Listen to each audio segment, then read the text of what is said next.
Good evening, fellow Toastmasters and most welcome guests. This is a journey into sound.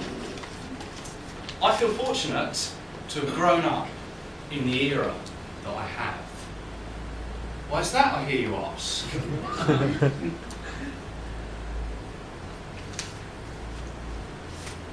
I have grown up to see the digital age. What I've also seen was what it was to what it is now. I'd like to take you on a small journey. Let's start at the beginning. Back in the 1900s, the earliest way of listening to pre-recorded music was via a gramophone. Gramophone, for those of you who don't know, is what we would know as a record player now.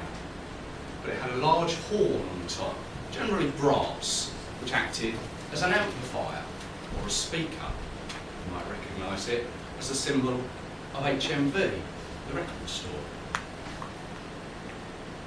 Gramophones played 78s. 78s were large black discs. 78 because they played at 78 RPM, revolutions per minute.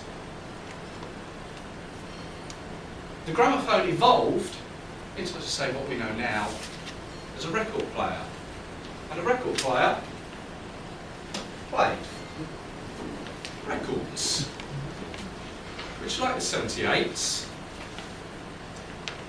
were round, black, they were a little bit more flexible. And unlike their 12-inch and 7-inch counterparts, they could hold a lot more information. These were called LPs, long players. Now, the use of vinyl took a downturn in the mid-90s, but more about that later. But they had a great selling point. Many people liked the noise that they made as you put a needle on the record. Listen to that for a moment. What a lovely sound.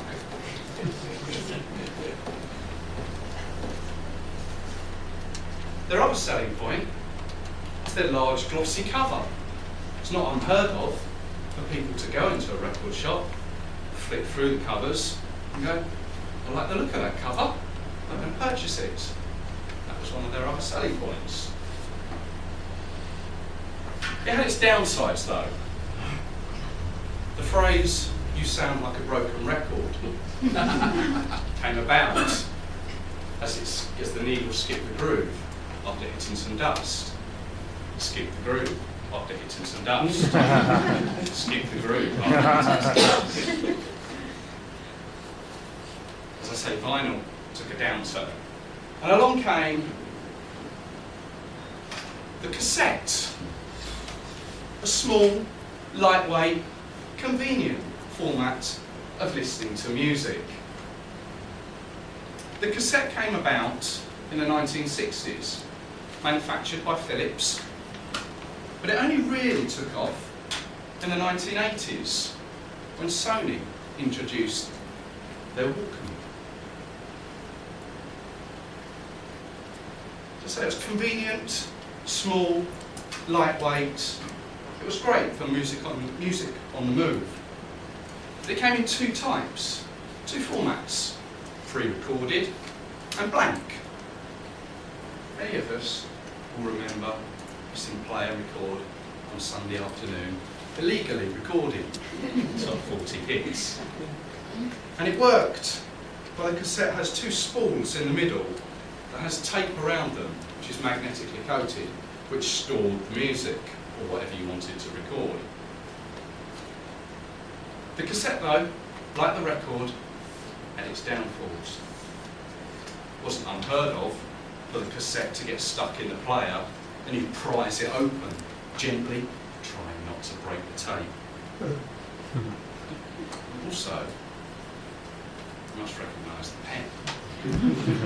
Going back to the Walkman, we'd all wind it on when we knew our Walkman's batteries were getting low, just so we could get to that better song that we liked.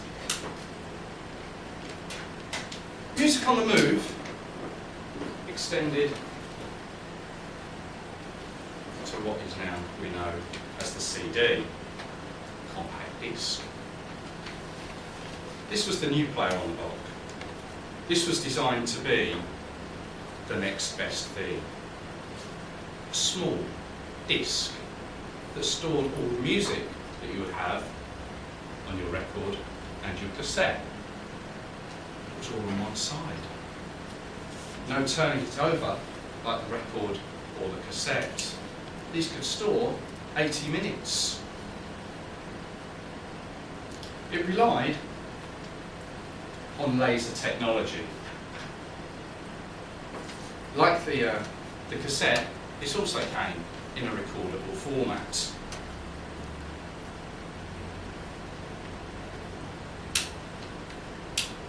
With progression, the CD didn't have as many pitfalls as the record or the cassette, but it was prone to being scratched. There were other pre-recorded formats on the market, such as minidisc or DAT, but they weren't so popular and went by the wayside, much like the war between Betamax and VHS. As I initially stated, I've seen the digital age come. I've used all those previous formats, the vinyl, the cassette, the CD.